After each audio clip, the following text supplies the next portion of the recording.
Everyone picked up stones until Jesus spoke. The air was thick with anger. You could feel it hanging in the dusty street, heavy as the rocks in their hands. The crowd had gathered quickly. Voices rose and fell in waves of condemnation. They were sure of themselves. They held the law in one hand and a weapon in the other. They were ready to act, ready to enforce a rule. They believed they were doing the right thing, standing for what was pure and just. She stood alone. The world had shrunk to this small, hot patch of ground. Her face was a canvas of fear and shame. She had been caught. The story of her failure was on every tongue. They had words for her, sharp and cruel. Judgment became their shield. By pointing at her, they felt safer, cleansing their world, even their own hearts. Beside her, another figure stood, but he was different. Jesus was quiet. His presence was not loud or demanding. He did not join the chorus. He did not add to her shame. He was a pillar of calm, bathed in gentle light. The rules were clear. The law had spoken for generations. They knew the words. They knew the punishment required. They brought her to Jesus, not just for a verdict, but for a test. They wanted to see where he stood. Would he uphold the ancient law, or would he break it? They thought they had him trapped. Their questions were a cage. The tension was a tight wire. The world held its breath. But Jesus did not answer with words, not at first. He did something unexpected.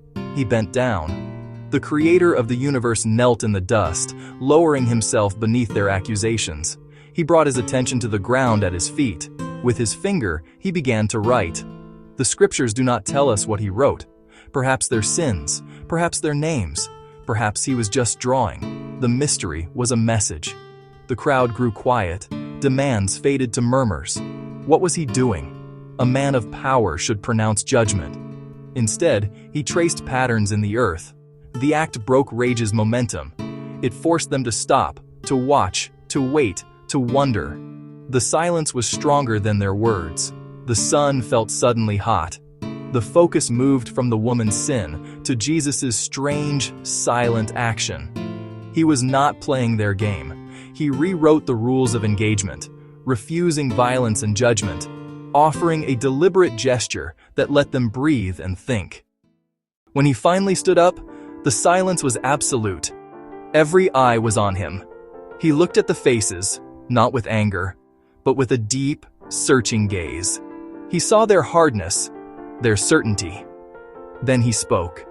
His voice was not thunderous, yet it carried like a bell. He said, "Let the one who is without sin cast the first stone."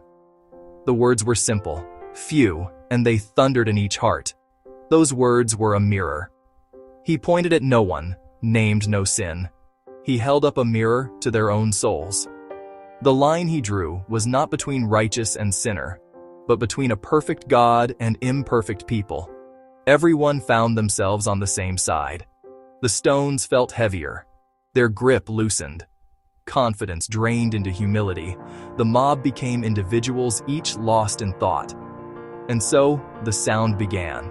A soft thud, then another. A stone fell and landed in the dust.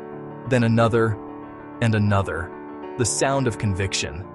The sound of surrender. Weapons discarded at their feet.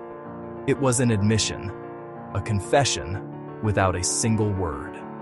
The silence was now humility. The crowd began to melt away. The older men first, their shoulders more stooped. Then the younger ones followed. They did not look at the woman. They could not.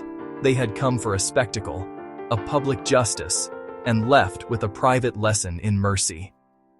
Finally, only two remained, Jesus and the woman. He had not moved. He waited. The sunlight was warm on her face, a circle of quiet, the presence of grace. His eyes held compassion. He saw not just her sin, but her, a person worthy of a second chance. He spoke gently. "Had no one condemned you?" she whispered. No one. He was not there to crush her, but to lift her up. This was justice rooted in restoration. He gave her the greatest gift, freedom. Neither do I condemn you. But he did not excuse her past. Go now and leave your life of sin. Forgiveness for yesterday, a path for tomorrow. He gave her dignity. He gave her hope. A new beginning where her life was supposed to end. This story is not just about an event that happened long ago. It is a story about us, in the small streets of our lives. We pick up stones, gossip, outrage posts, quiet judgments against a coworker, a neighbor, a family member. We hold them tightly because they make us feel right and safe. It is easy to stand with the crowd and build walls with our certainty, but Jesus invites us to step out, to look at the stone in our own hand and consider our own heart. The choice to let go is humility. Grace does not deny sin. Mercy does not erase consequences. It meets failure with compassion. This is grace, seeing healing in the broken, redemption for the guilty, love that chooses connection over condemnation.